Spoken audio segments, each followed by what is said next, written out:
BNI dan BNN datangi pegawai lapas di mana Amar Soni difitnah mengedarkan barang terlarang.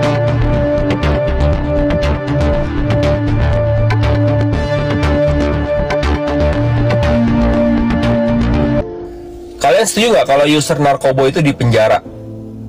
Ya, apakah dengan masuk sana dia akan jadi lebih baik? Faktanya gimana? Malah ada beberapa sih, nggak semua kejadian tuh kalau masuk sana tuh yang tadinya anggaplah masih level 1 tuh jadi levelnya naik. Ya, karena dia akan bertemu dengan orang-orang yang mungkin lebih dari dia, dan itu di sana bukan tempat pengobatan. Dia akan berkumpul dengan jaringan yang lebih luas. Gitu. Bahkan yang ditangkap itu kan kebanyakan itu justru usernya. Bandarnya ya bekerja sama dengan ya dengan sesama bandar maksudnya.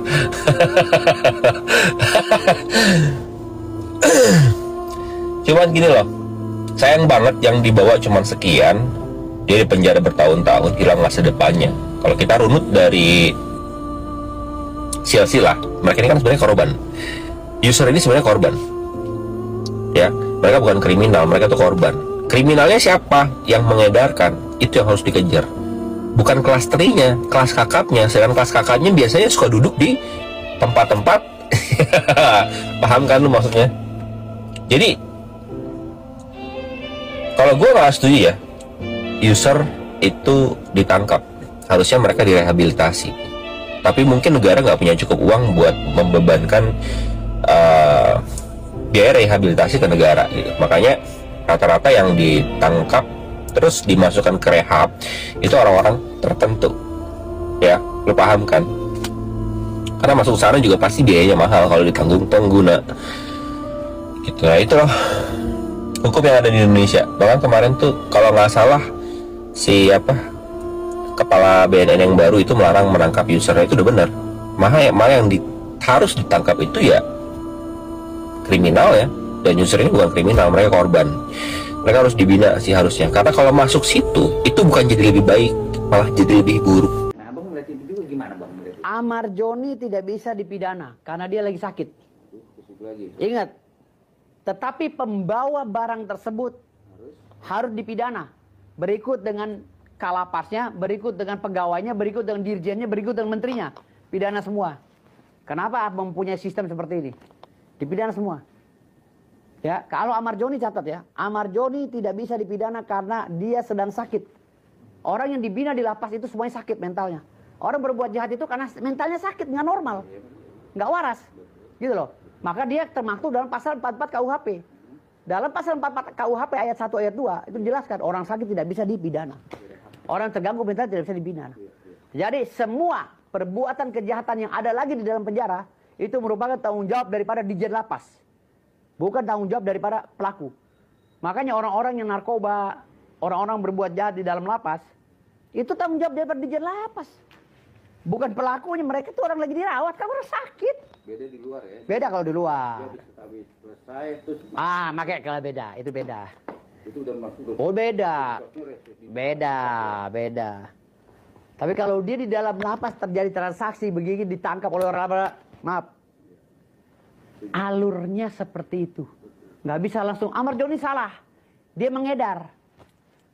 Sebabnya dia mengedar kenapa? Karena ada kesempatan. Siapa yang memberi kesempatan? Itu yang harus di cross check ya.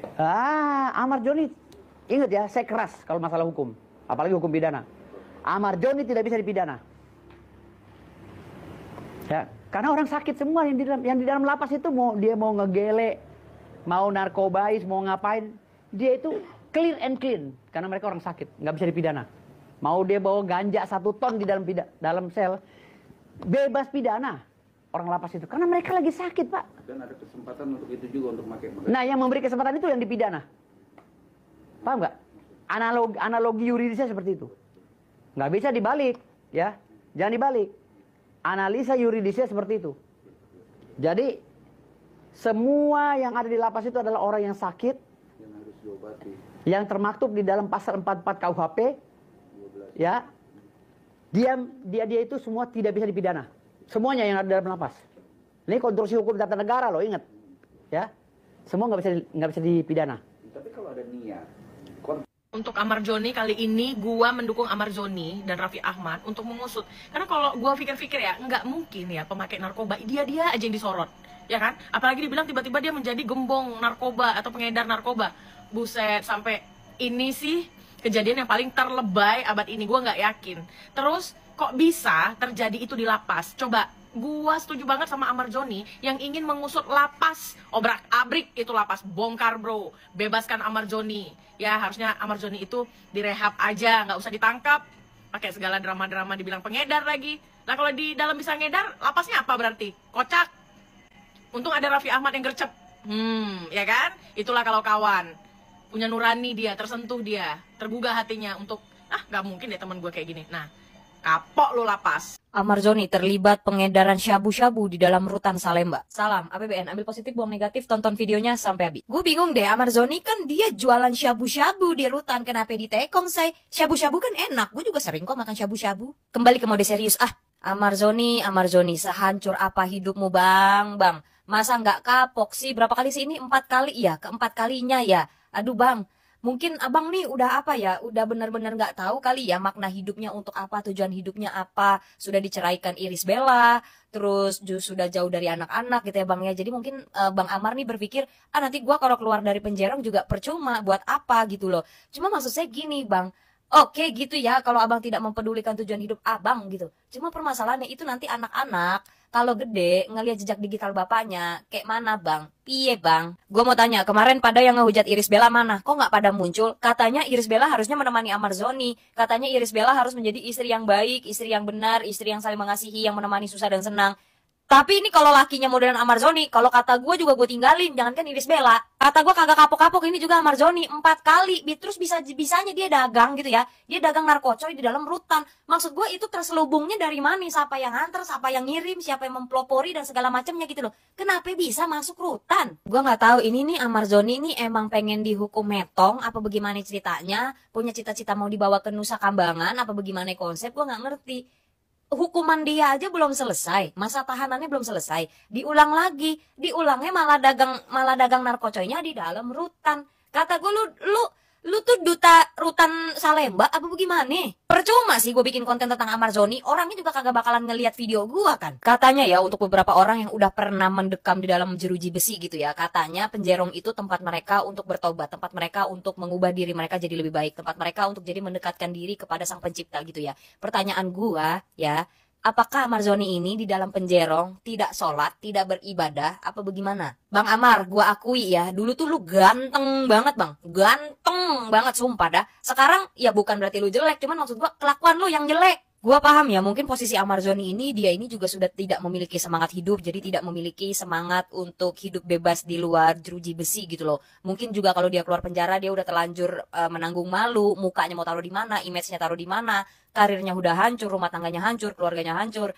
Jadi mungkin Bang Amar juga tidak memiliki semangat, itulah ya. Makanya mungkin juga dia ini lebih nyaman di dalam rutan. Mungkin bisa jadi seperti itu pola pikirnya. Cuma yang mbok pikirin gitu loh, nanti kalau anak-anaknya dia udah gede, ngelihat jejak digital bapaknya dan segala macamnya, apa nggak makin lebih malah menyiksa anaknya, nanti dibully di sekolahan, nanti dikatain, dicemooh, diolok-olok dan segala macamnya gitu loh. Maksud gua kalau udah gagal jadi kepala rumah tangga, udah gagal jadi suami, ya dalam menjalani masa hukumannya, dalam menjalani menebus kesalahan di jeruji besi, ya tolonglah bisa menjadi bapak yang baik gitu loh. Jangan segala hidupnya tuh malah jadi gagal. Mentang-mentang lu gagal, terus semua-muanya lu gagalin juga. Minimal lu bisa tebus kesalahan lu buat anak lo lah. Minimal lu gak makin menghancurkan jejak digital lo yang ujung-ujungnya akan berimbas ke anak lo nantinya gitu loh. Amar Zoni dalam beberapa hari ini di berandaku selalu lewat berita tentang Amar Zoni. Aku jadi penasaran sebenarnya siapa sih Amar Zoni ini. Setelah ku baca-baca, ternyata dia seorang aktor, bintang film. Tapi kalau gue lihat sih dari tampangnya kayaknya lelaki ini memang benar-benar lelaki super, hebat, tangguh. Punya karisma. Pantasan banyak orang yang membahas tentangnya, bahkan terlihat membelanya. Mantap Ahmad Zoni, semoga engkau bebas.